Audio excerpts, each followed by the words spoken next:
Ben kızımı gezdirdim. Umarım ki ne başarılı gelir. İnsan dinini bilmesi lazım. Peygamber Efendimiz'e bilmemiz lazım. Daha çok sık olması lazım yani bu tür sınavlardan. Sınavda çocuklarımız zaten sınavı geçmiştir. Öyle biliyoruz. Yani çocuklarımız dinini, peygamberlerimizin bunları bilmesi sınavı geçti demektir zaten. Çocuklarımızın böyle sınavlara girmesi çok iyi, gelişiyor.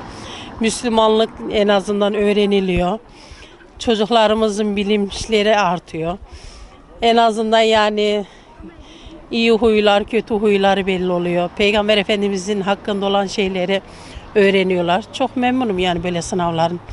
Her zaman olmasını isteriz.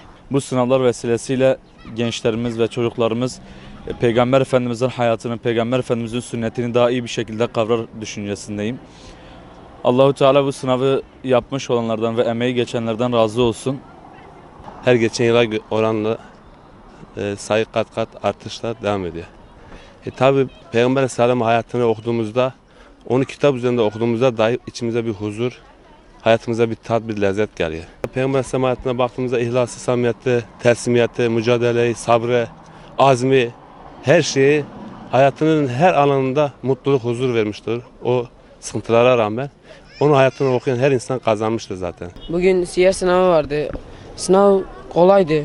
Her insanın girmesini tavsiye ederim. Herkese başarılar dilerim. Sınav çok iyiydi. Bazı sorular şaşırtmalıydı tabii. Çoğunlukla isim soru isim falan sordular. Peygamber Efendimiz'i çok sevdiğimiz için güzeldi. Sınavım gayet iyiydi. Öbür arkadaşlarıma da sınavda başarılar dilerim. Bugün siyer sınavı vardı. İkinci kategoride yer aldım. Sınav kolaydı yani öyle diyebilirim. Bütün arkadaşlarıma başarılar dilerim. Sınav başarılı geçti. Kolaydı sınav. Bir iki soru şaşırtmalıydı. Bütün arkadaşlarıma başarılar diliyorum. Herkese tavsiye ediyorum bu sınavda. Bu sınava girmelerini Hz. Muhammed sallallahu aleyhi ve sellem'in özelliklerini falan bahsediyor. Onlar da bir konularda yani bilgi almaları için. Sınav %70'i kolaydı. %30'u da zordu. O yüzden %30'unu yanlış bekliyorum.